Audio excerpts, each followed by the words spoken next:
The residents of this remote village operate under a severe, fear-based lockdown.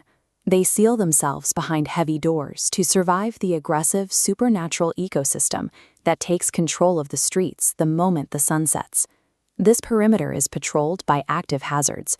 Supernatural entities known as the Nishimolo move through the dark, alongside a deadly, self-opening coffin that waits in the forest for anyone foolish enough to breach the boundary. We see the lethal nature of this lockdown through the fate of a villager named Raju. When he steps outside for a cigarette, he is instantly pulled into the rogue coffin, proving that the village's rules are the only thing keeping the population alive. The only defense against these incursions is the Tantric Maharaj. He remains in a state of constant ritual, using localized magic to hold the village's perimeter against the external threats. This community functions as a high-stakes supernatural quarantine zone.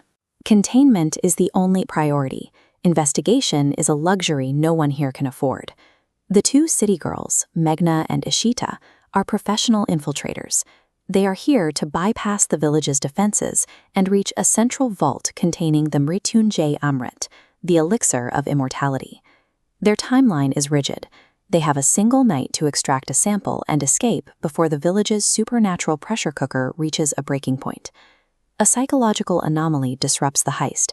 Meghna begins experiencing hyper-realistic visions where she inhabits the life of a royal princess inside the very palace they are meant to rob. These visions create a rift in the team. Ishita wants to maintain a logical, fast-paced theft, while Meghna becomes increasingly obsessed with the history she is seeing in her sleep.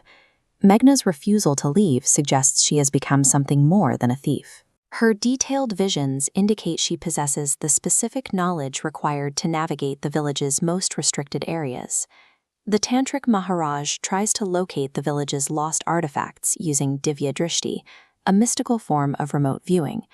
He attempts to find the target without ever stepping foot inside the palace. His vision identifies a glowing, ethereal butterfly that lands on a specific trapdoor mounted flush with the floor. This visualization shows the labyrinthine scale of the palace. Identifying a single trapdoor in this massive grid is nearly impossible. Furthermore, the palace employs active security. When a villager enters the wrong chamber, a cloaked figure materializes, killing him instantly and sealing the room. Brute force and traditional magic are ineffective against these layered defenses. The palace's supernatural architecture is designed to adapt to and neutralize standard intruders. Meghna takes control of the operation, using the memories from her dreams to navigate the palace's lethal interior. She follows a precise internal sequence. She moves through a specific corridor, heads to a wardrobe, and retrieves a hidden key the villagers missed.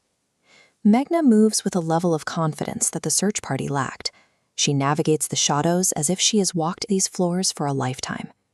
She leads the group to the exact floor panel from the Tantric's vision.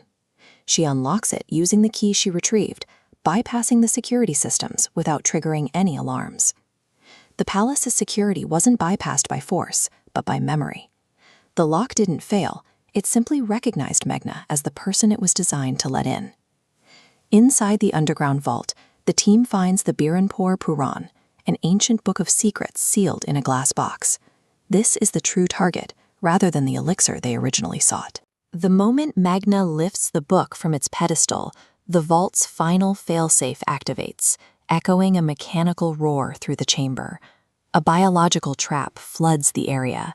A swarm of scorpions pours over the stone steps, reducing a fleeing man to a skeleton in seconds. The survivors manage a chaotic escape, running from the palace and back toward the relative safety of the village fort. The artifact was bait.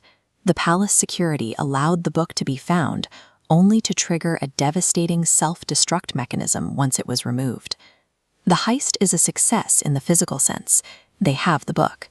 However, the survivors are left with the trauma of the palace's lethal response. The Tantric Maharaj stares at Meghna with growing suspicion. He realizes that her ability to find the book wasn't a matter of luck or skill, but a direct connection to the palace's history. Meghna's role has changed. Her skepticism has been replaced by realizing her life is linked to the ancient curse she was trying to rob. Because the lock waited specifically for Megna's touch, the heist functioned as a reclamation. The Birampur Puran is now back in the hands of the only person with the ancestral memory to open it, returning a cursed lineage to its point of origin.